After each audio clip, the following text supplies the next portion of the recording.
vielleicht nur als Imposant.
Hello and a very warm welcome.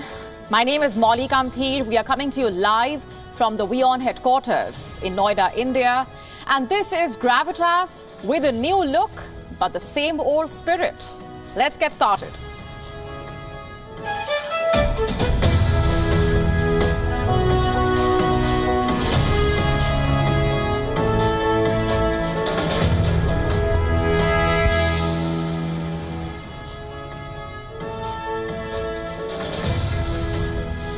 If you are a parent watching this show right now, I want to ask you, what is your biggest fear when you drop your kids off at school? What questions keep you up at night when you put your kids to sleep? Are you worried about whether your child is receiving good education at school? Do you wonder if your child will grow up okay and be able to navigate the world on their own? These are common concerns that pretty much all parents have. However, there is one question that you might not think about. How safe is the school that your child is going to? And you really should not have to worry about that. But some parents in Delhi did today. They questioned the safety of their children in their schools after over 100 schools in the Indian National Capital Region received bomb threats, triggering panic among parents and prompting schools to send students back home. Who was behind this dangerous hoax? We will tell you that and more tonight on Gravitas. Also on the show for you. As the war in Gaza rages, US universities have become battlegrounds. On Gravitas tonight, we bring you appalling videos from top Ivy League universities. Videos of students clashing with the police, visuals of the aftermath. This is a story you do not want to miss. Also coming up, we get you a list of the top 20 countries in debt to China. And guess who features on top of that list? It's Pakistan. We get you all the details. What China is to global manufacturing, India is to the global services sector. Investment banking giant Goldman Sachs predicts that by 2030, India's service export will rise to $800 billion.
On Wednesday morning, parents stood outside the gates of schools across the national capital, waiting to pick up children as the police teams, dog squads, bomb disposal squads checked the premises for bombs.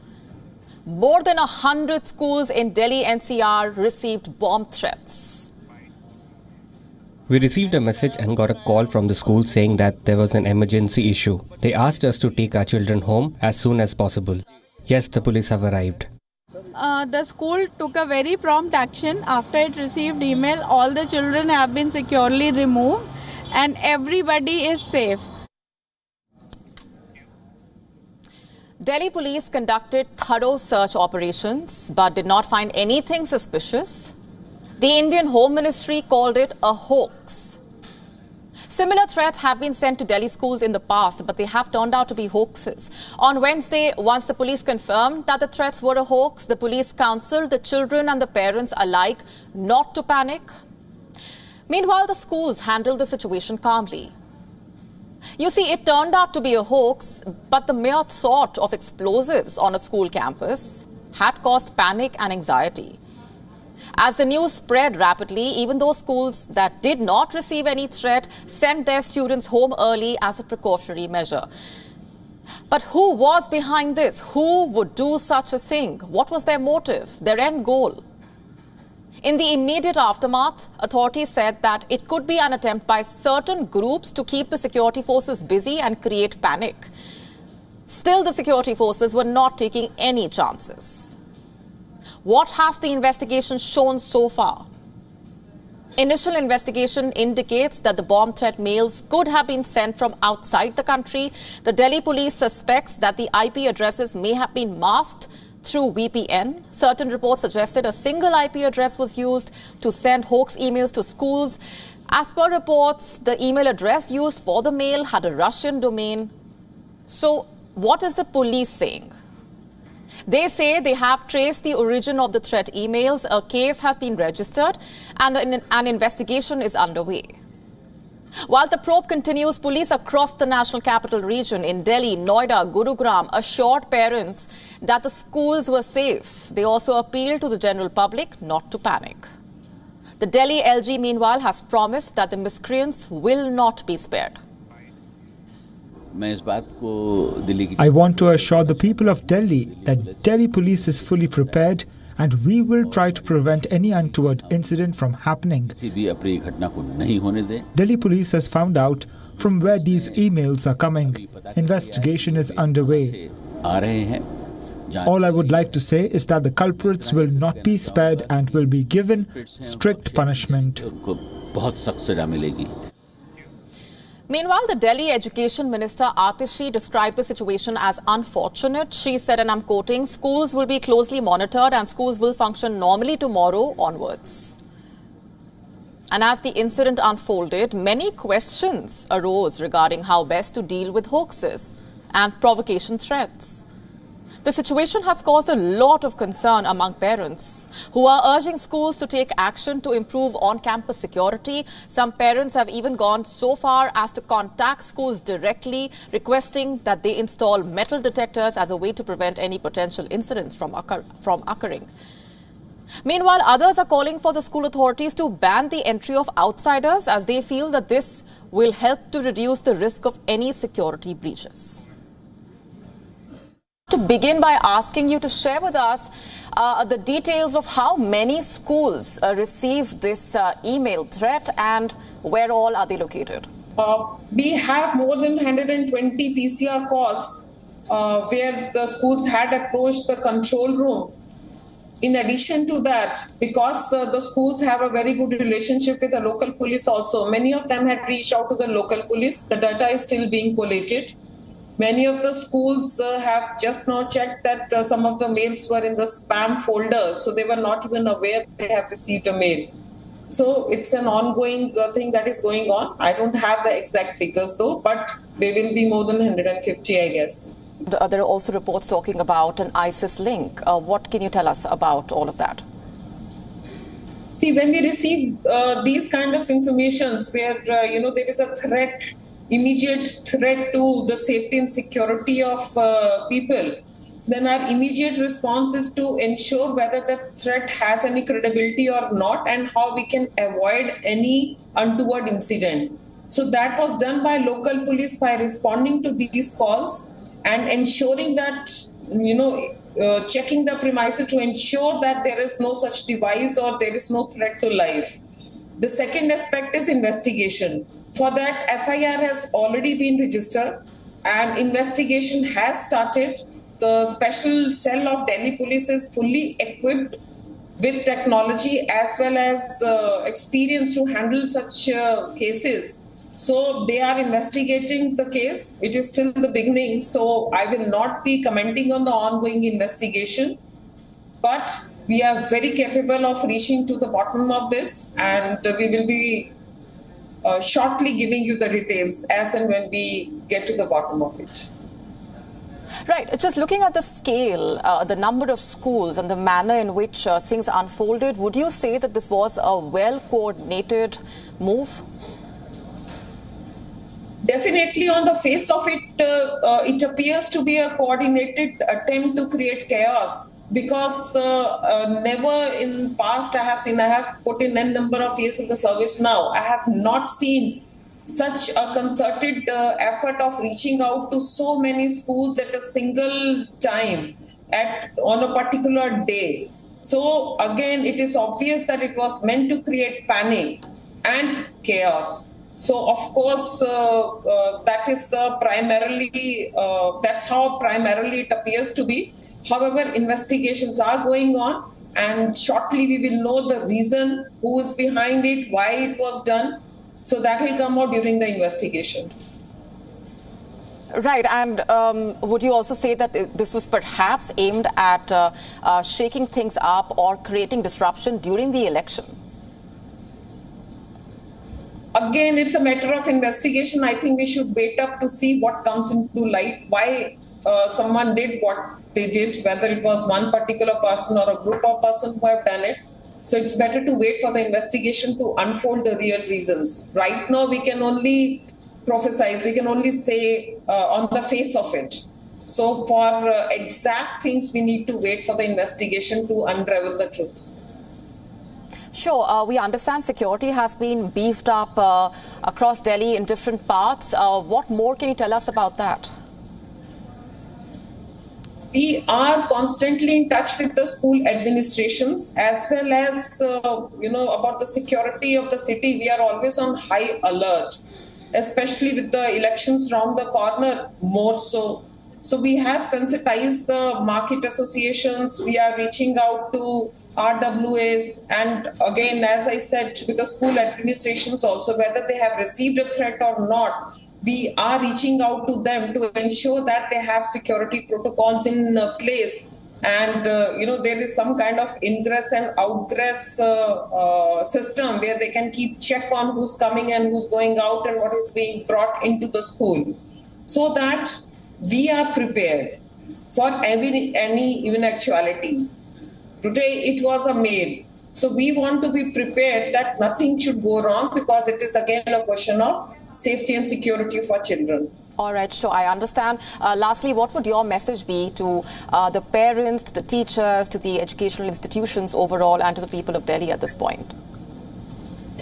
At this point, I would like to say that there are certain people, certain groups who might try to create chaos in the society. Be vigilant, be aware. And if you come across any suspicious activity, any suspicious object, do not hesitate to reach out to us. We have an emergency number nationwide, one nation, one number, that is 112. Together we can fight any issue, any problem that comes in our society. Together we can do it. So don't be blind to it. Don't close your eyes to any wrongdoings. Report it.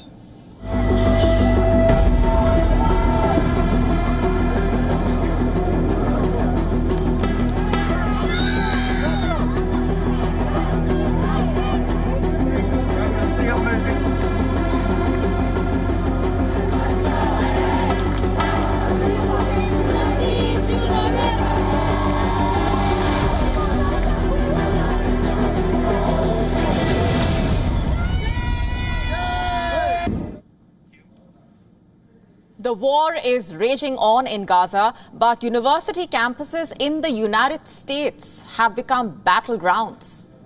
It's a battle between protesters and the police. What's unfolding in these prestigious universities is difficult to watch, but I will urge you to watch it still.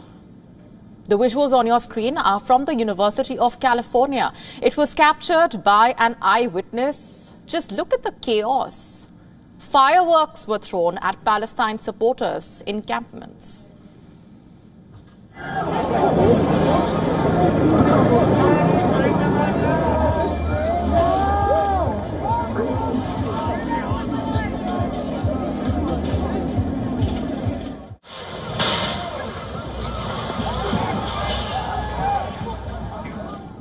The protesters held up wooden boards, placards, umbrellas, even as makeshift barricades to save themselves. Still, they were attacked by people wielding sticks and poles.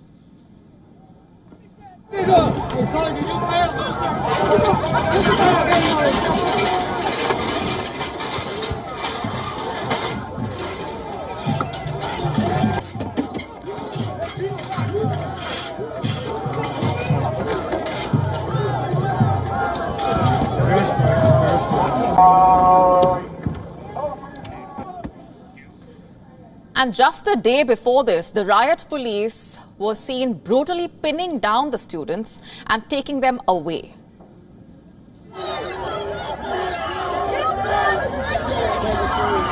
Y'all gotta go back and have to lock here. Go back out. At the University of Columbia, in the early hours of Tuesday, pro-Palestinian protesters were seen smashing windows at the campus. Shut it down! Shut it down! Shut it down! What? Shut it down! What? Shut it down! What? Another one climbed on the edge of the roof and hoisted the Palestinian flag.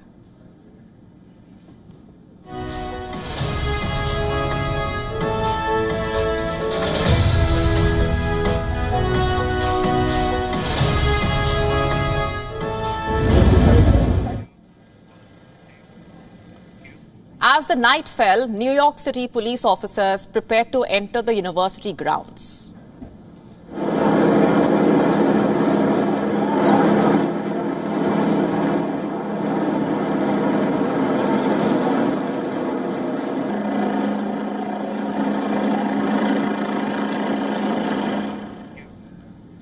And soon scuffles broke out between the officers and the protesters.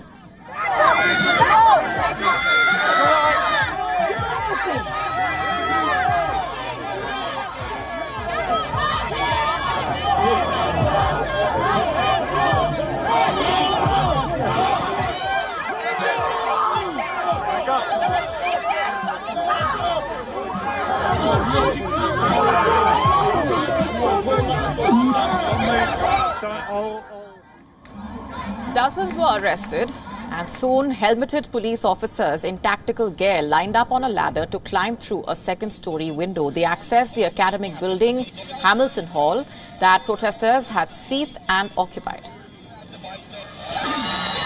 about a half block away. You're seeing what we are seeing right now. They just made entry. They just went into that building. So what we can learn from that is that room...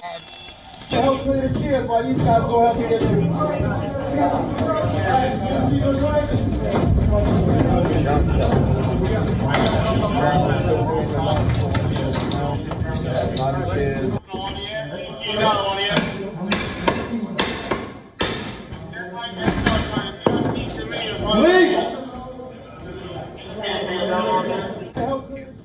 What went on inside the Hamilton Hall?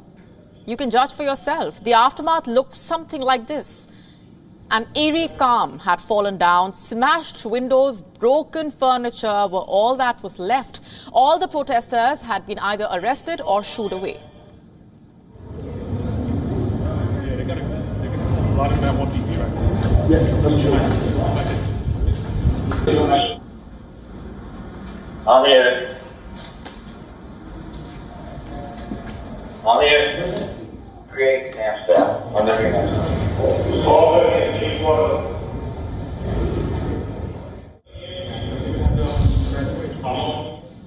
And at the University of Texas, Austin, police clashed with the demonstrators. At least 79 students were arrested.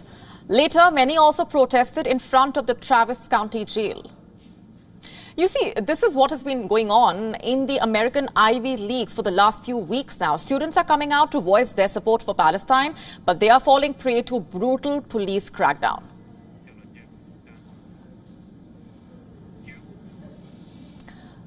Also coming up on the show for you tonight, the world's first Sikh court has been set up in London. British Sikh lawyers who have founded the court claim it is not a religious tribunal but dispute resolution forum. How exactly will this court work? We get you all the details in just a few minutes. Also on the show, we tell you how aircraft carriers work. China's largest and most advanced aircraft carrier, Fujian, has set out for its first sea trial. Can these mammoth floating machines really be game changers in times of war, or are they only white elephants? We dig deep. Also coming up for you, we have a special report on why India must host the 2036 Olympics. India is bidding for the Games, as is Saudi Arabia, Qatar, a host of other countries. Is it high time the Games finally come to India? We get you that story in our new segment, A Touch of India. And a report you would not want to miss. Scientists have found the world's deepest blue hole. It is at least 1,380 feet deep. It is off the Yucatan Peninsula in Mexico, and it could possibly be connected to the Caribbean Sea through hidden tunnels and secret cave. Stay with us for that.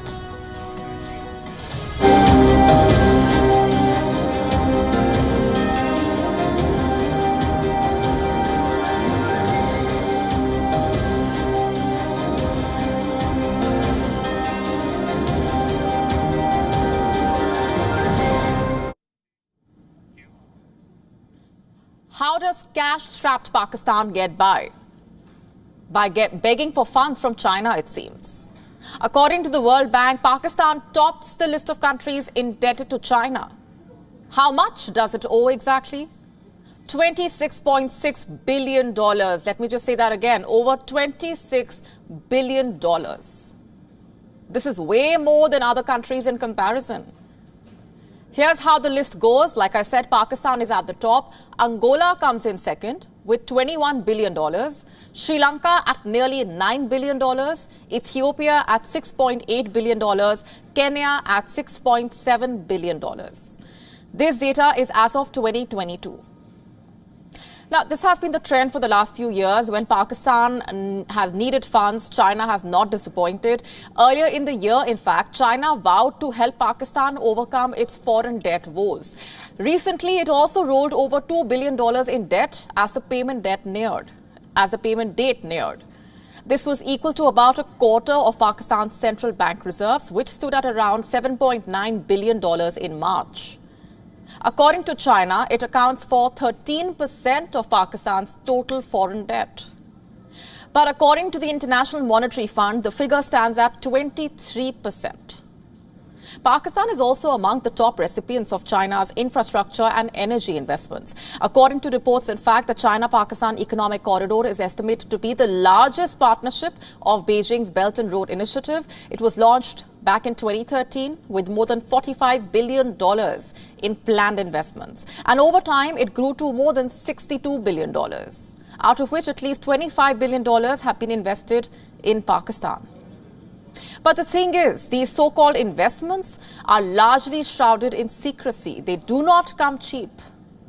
Most Chinese development financing in Pakistan have been loans, not grants, further increasing what Pakistan owes to China.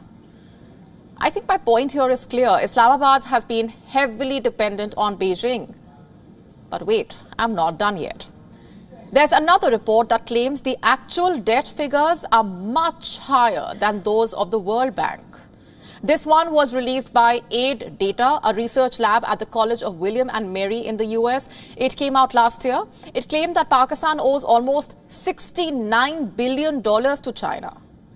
A decade ago, emergency rescue lending accounted for merely 5% of China's overall lending portfolio, but this amount increased to 58% by 2021, according to aid data. 5% to 58%. This is a huge jump. And it's important because Pakistan had a role to play here. From 2012 to 2021, Islamabad secured at least one emergency rescue loan from Beijing each year. In 2020, Beijing rescheduled at least one of the loans Pakistan owed to it. And this highlights the drastic change in China's lending practices. Basically, it shows that over the years, China has become more than willing to lend funds to vulnerable countries like Pakistan. And let me tell you here, China is an unforgiving lender. Associated Press analysis of countries indebted to China, including Pakistan, has found that paying back this debt consumes a huge amount of tax revenue, more than what's needed to keep schools open, provide electricity, pay for food and fuel. Paying interest on these loans is bleeding poor countries' foreign currency reserves. So while it might appear like China is doing Pakistan a favor, it is only fulfilling its own motive, and Pakistan is only going deeper down that hole.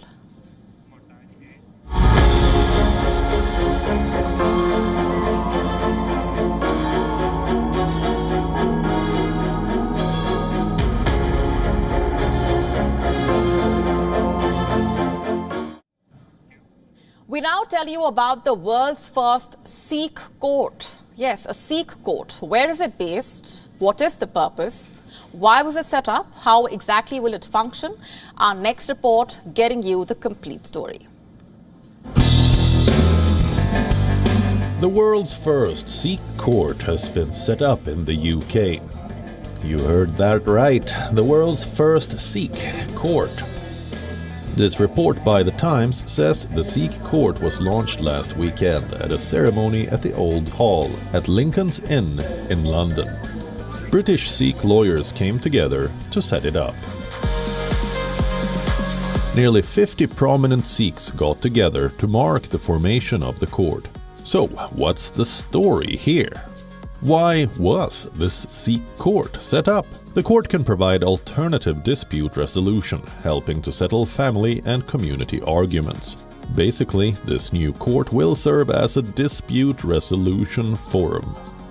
The intention is not to take over and upset the English courts. So, what was the need for such a court? According to one of the founders of the court, it is not a religious tribunal. He has told The Times that the court is aimed at assisting Sikh families in their time of need when dealing with conflicts and disputes, in line with Sikh principles. So, how exactly will this court function? What do we know about the operations? It will operate remotely and in person. It will have around 30 magistrates and 15 judges, of whom most will be women. The magistrates will mediate between parties to negotiate a settlement and also directing them to a course to help them to work on specific issues. The courses were created after discussions with Sikh charities. They would cover low-level domestic violence, anger management, gambling, and substance misuse. What languages would they be available in? Punjabi and also English. So what happens if the mediation does not work out? Then a case can be brought in front of a Sikh court judge. The judge can give a legally binding judgment under the Arbitration Act. Both parties in a case would have to consent to participating. And according to one of the founders of the court, if it is thought that there are really significant safeguarding issues that cannot or should not be dealt with, they will be directed to the appropriate place.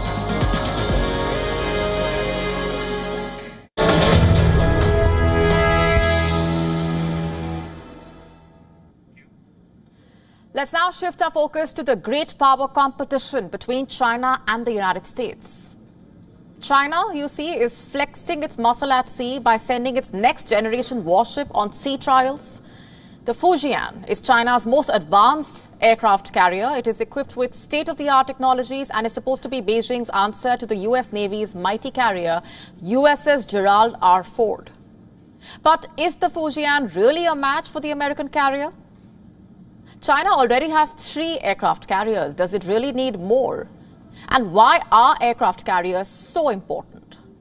Tonight on Gravitas Deep Dive, we will tell you all about the evolution of aircraft carriers. The story starts in the early years of the 20th century. In November 1910, an American pilot, Eugene Ely, flew a plane off a specially built platform on the deck of the U.S. cruiser Birmingham. And then in January 1911, Ely landed on a platform that was built on the quarter deck of the battleship Pennsylvania. Ely did this by using wires attached to the sandbags on the platform as arresting gear. He then took off from the same ship. During World War I, the British Navy experimented with the carrier by developing the first true carrier with an unobstructed flight deck. It was called the HMS Argus, and it was built on a converted merchant ship hull. HMS Argus never saw any action as the war ended, but it set a groundbreaking precedent. This precedent changed how countries project their power.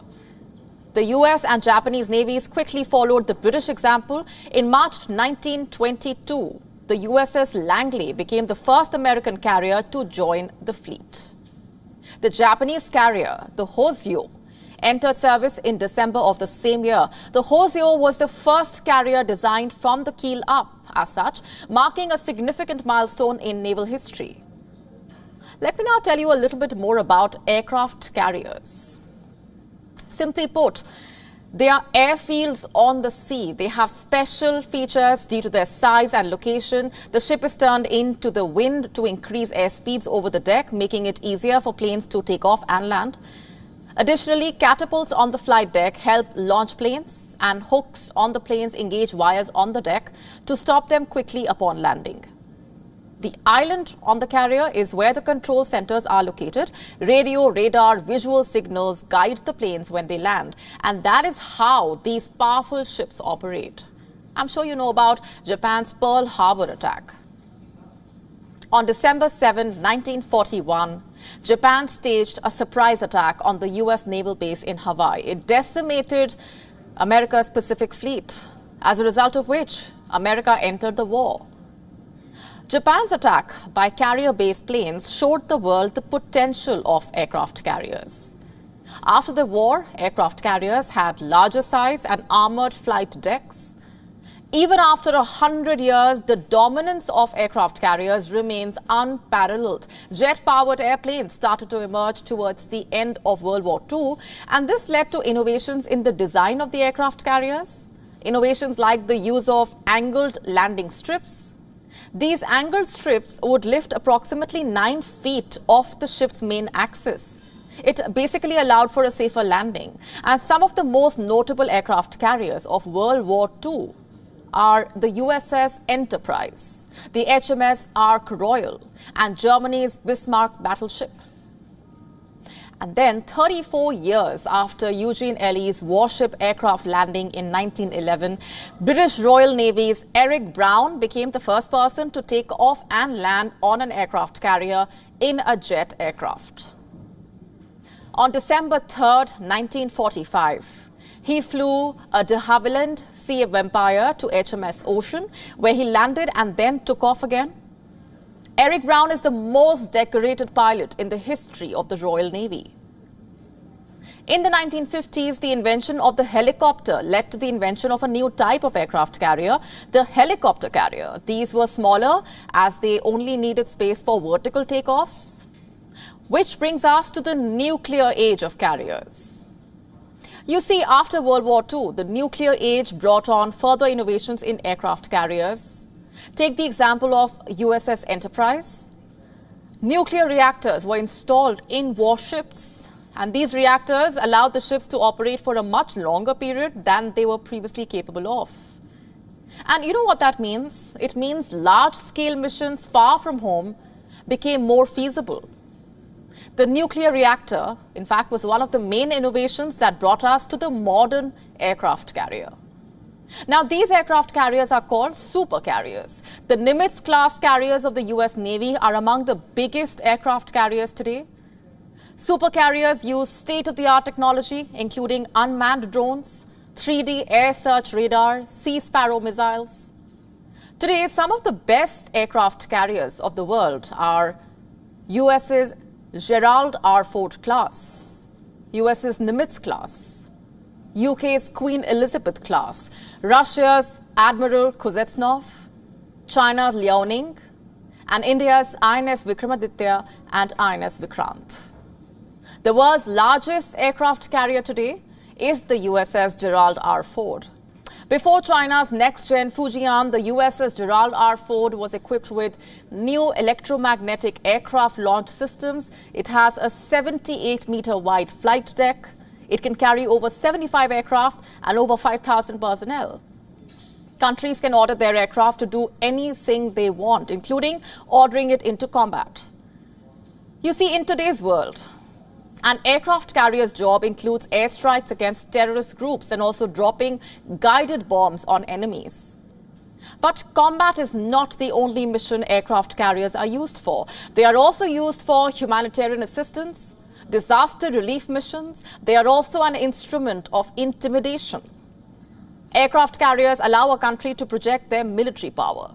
They can be used to show support for allies, like the US did for Taiwan against China, and they can be used to deter hostile countries from aggressive action. They can also be used for intelligence gathering. Plus the fact that they are nearly impossible to sink. That makes aircraft carriers undoubtedly a powerful symbol of national strength.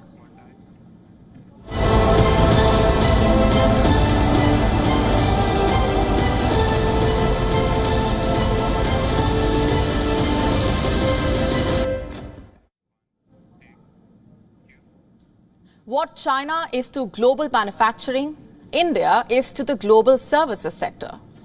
While India is doubling down on its manufacturing ambitions, it is already acing the services world. Let me break this down.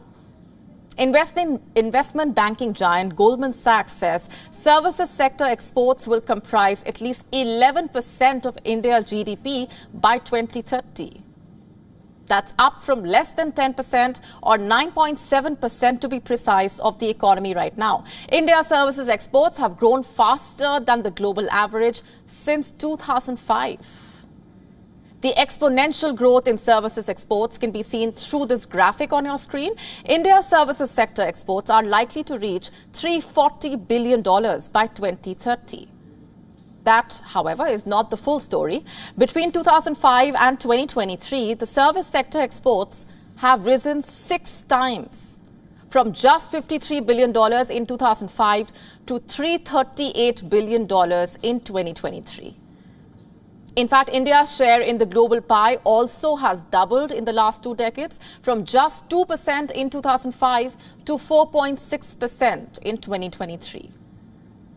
However, it's not information technology which has driven the recent export growth. It is, in fact, global capability centers that have been the game changers for India.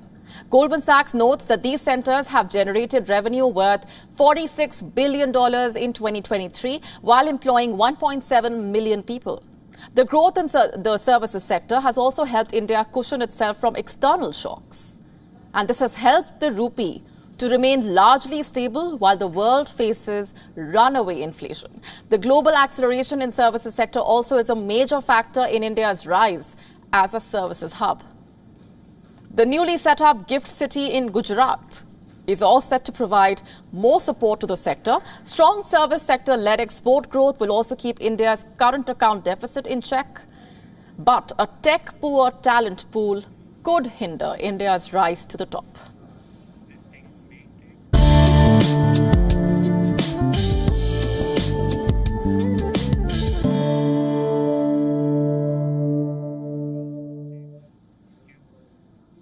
The Olympic Games are the pinnacle of sporting success, not just for sports persons. Hosting an Olympic Games is a significant force multiplier in the diplomatic circles. Paris, as you all might be knowing, is hosting the Games this year, and the next 2 host cities have already been decided. India is a strong contender to host the Games 12 years from now. That's in 2036. The International Olympic Committee, the custodian of the Olympic Games, claims more than 10 countries have shown interest in hosting the 2036 Games, and among them is India. Now, if you wonder why there is so much interest in hosting the Olympics, let me highlight a few reasons for you. Olympics are as much a cultural event as they are a sporting event. You see, countries vie for the opportunity to showcase their heritage as well as their standing. And now comes the question, is India ready to host such a big event? India, under Prime Minister Narendra Modi, has aspirations to become a global superpower. It is the 5th largest economy in the world and could become the 3rd largest economy by 2027.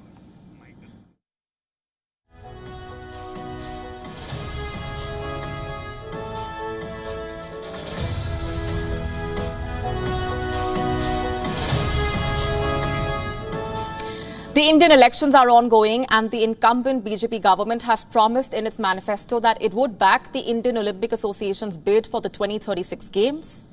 If its bid is successful, India will become only the 4th Asian country to host the Summer Olympics after Japan, South Korea and China.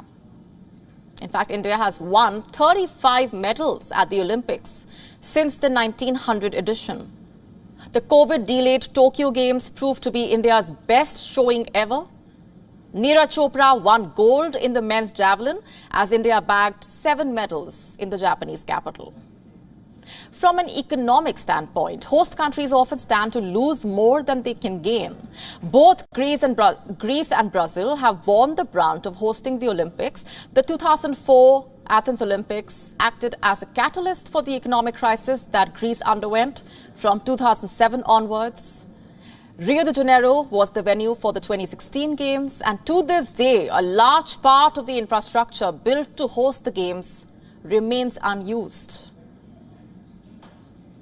Turkey's Istanbul, Qatar, Indonesia have also expressed their intention to host the 2036 Games. If the Games are awarded to India, then they will be held in Ahmedabad. And leading voices in world sport want the Olympics to head to a new country. The International Olympic Committee staged its annual session in Mumbai last year.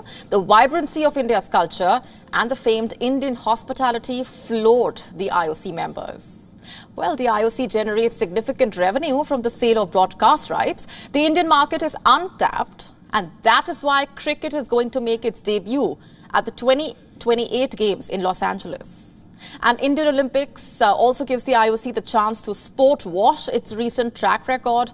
Hobnobbing with the likes of the Chinese President Xi Jinping has not won the IOC many fans.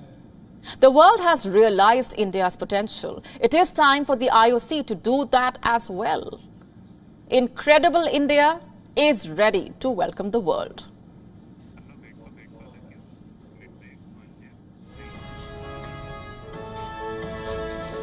On that note, we're taking a very short break. Stay with us. You are watching Gravitas.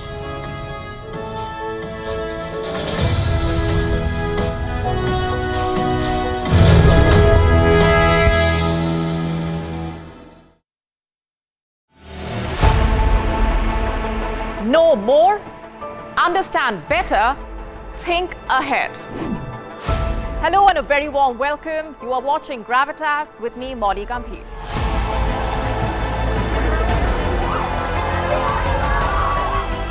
Get the facts, not the bombast. On the 26th of March, dynamic pricing, Baloch separatists, Gravitas cuts out the clutter. Gravitas keeps calm when others scream. Gravitas brings news to life.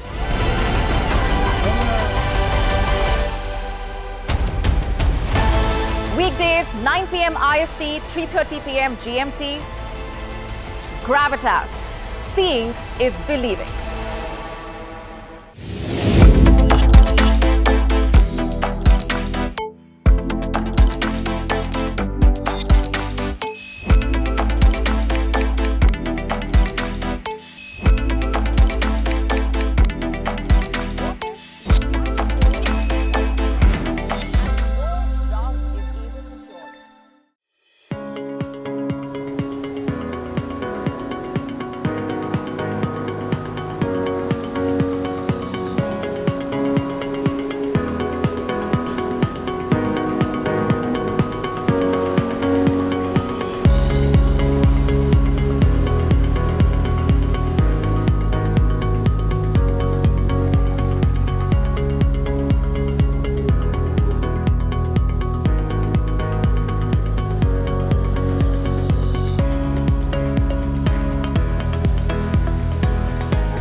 know more, understand better, think ahead.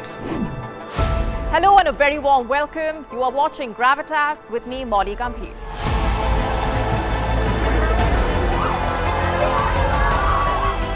Get the facts, not the bombast. On the 26th of March, dynamic pricing, Baloch separatists, Gravitas cuts out the clutter. Gravitas keeps calm when others scream. Gravitas brings news to life.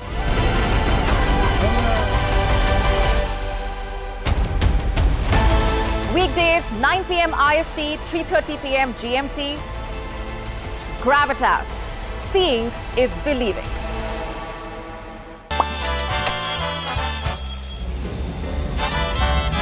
Vielleicht nur als Impulsant.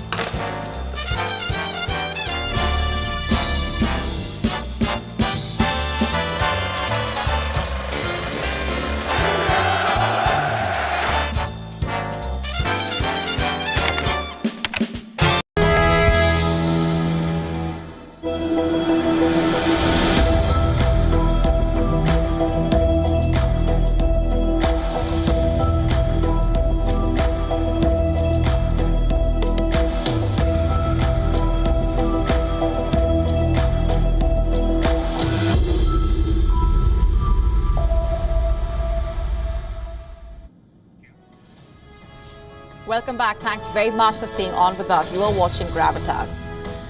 Diving into the depths of the Yucatan Peninsula in Mexico, researchers have made a stunning discovery. A blue hole. This underwater marvel plummets to a depth of at least 1,380 feet, making it the deepest known blue hole on the planet. Our next report getting you the details.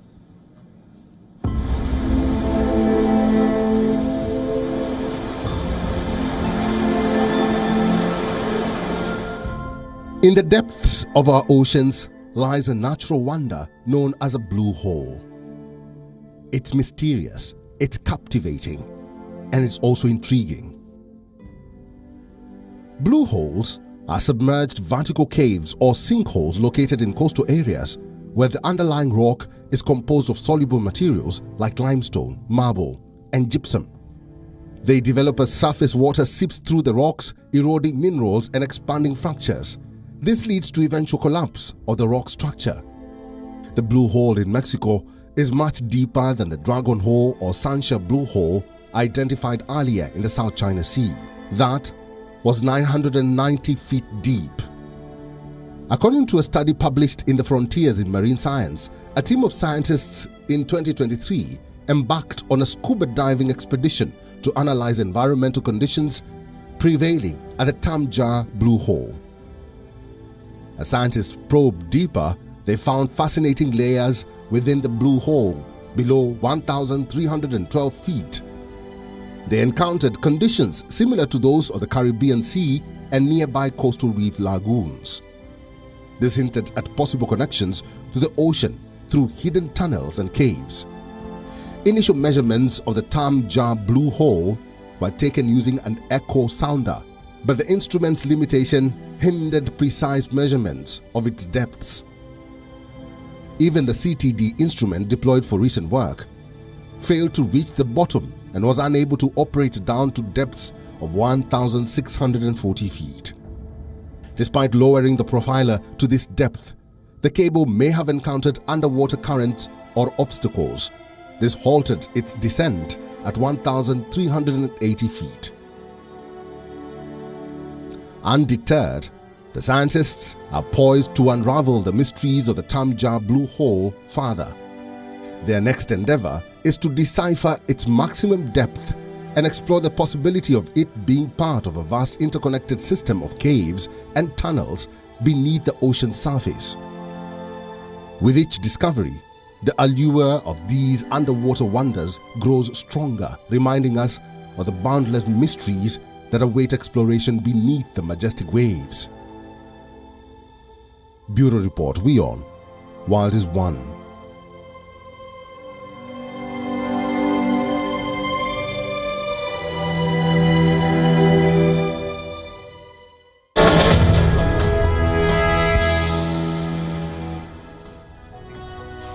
Time now for Gravitas Recall. In this segment, we get you stories from history. We get you stories about events that happened on this day in history.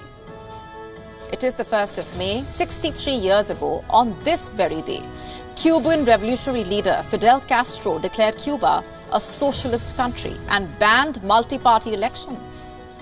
The year was 1961. Castro addressed hundreds of thousands of Cubans at a May Day parade and openly identified himself as a Marxist-Leninist. And with that, he set off a decades-long Cold War with the United States of America.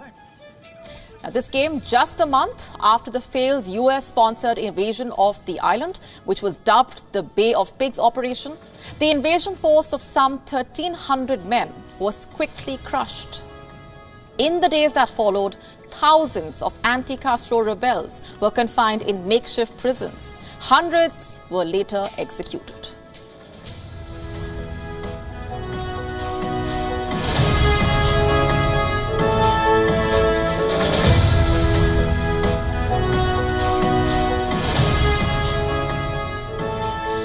On that note, it's a wrap on this edition of Gravitas Tonight. This is me, Molly Gambhir, signing off. Thanks very much for watching.